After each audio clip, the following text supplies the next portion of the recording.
Good afternoon. Welcome to STAR's session on this very interesting topic today on the ICT world and all the opportunities that are available both at home and abroad. Today here with us are three distinguished speakers. I would like to introduce them on my right. Munirah Looi is a founder of Brandt International and holds many positions as CEO of Brandt International, President CEO of Waldo Brandt International, and Managing Director of Waldo Global Services Private Limited. To her right is Mr. David Wong, who is Group CEO of S&T Global, and also more importantly, Chairman of PICOM, as well as Chairman of Outsourcing Malaysia. And of course, the final speaker is Mr. Hanson from Google. He is the country consultant for Malaysia. And we all know about Google. So thank you for sparing your time here with us. We would like to begin by talking about these various areas of the ICT world that you are individually involved in, as well as in your capacity, in some official capacity or other like PICOM. And the first question I would like to direct to Munirah. What are the career opportunities in the SSO, the shared services and outsourcing, and BPO, business process outsourcing industry here in Malaysia, in terms of what is available to Malaysians who would like to be part of it, as well as whether there are such opportunities beyond Malaysian strokes? Well, I would look at the situation as in view of the current financial crisis and economic situation.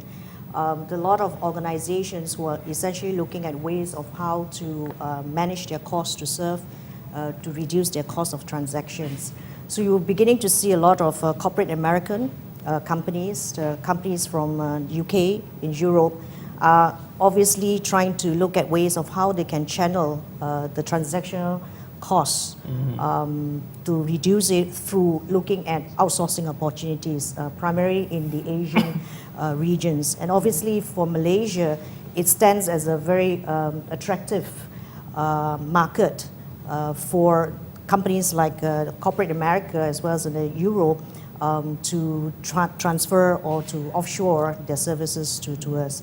Now with that opportunity, which is supported by the government incentives, the availability of resources, great infrastructure that we have through Cyberjaya, and the MSc status, you find that this will actually widen the job opportunities for a lot of people in Malaysia primarily.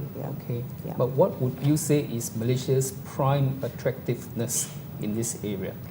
I would look at it as number one, first of all, it's the stability of the country, which essentially a lot of organizations want to look for, primarily just to ensure that their work does not get disrupted back home.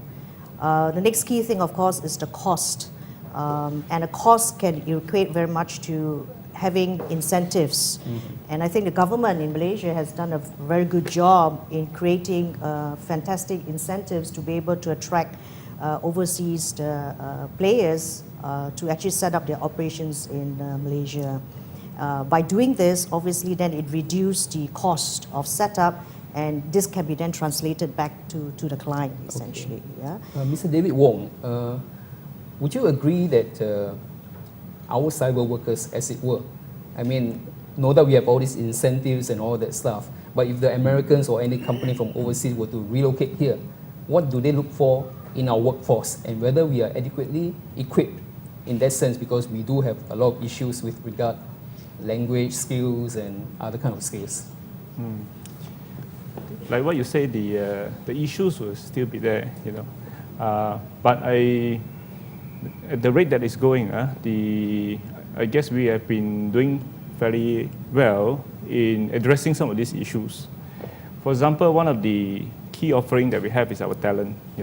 We do have very strong workforce with domains in, for example, Islamic banking, in technical, for example, to main technical areas, in the area of ICT. We have also good workforce in the area of creative and content.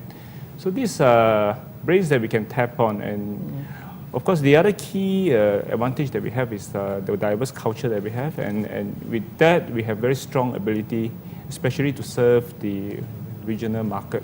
You know, Okay.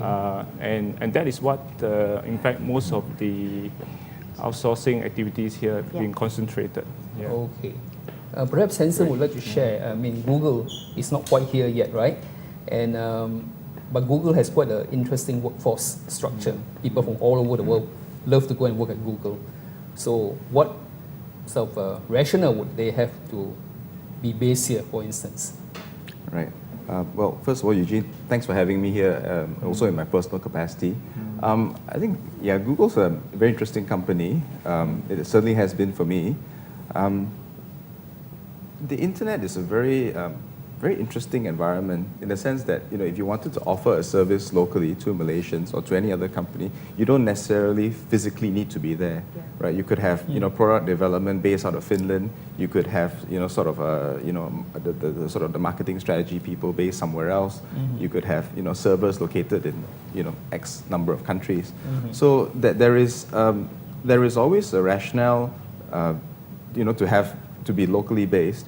And the rationale as time goes by, you know, you find that, you know, the local business development needs are sufficiently large enough to sort of say that, okay, you know, we might not need to have a product development guy here, but we need someone to service the customers, right? We need to have someone to sort of who understands the intricacies of how do you know, manage online advertising for a local company, things like that. So I think that there is a rationale, and all internet companies will move towards that.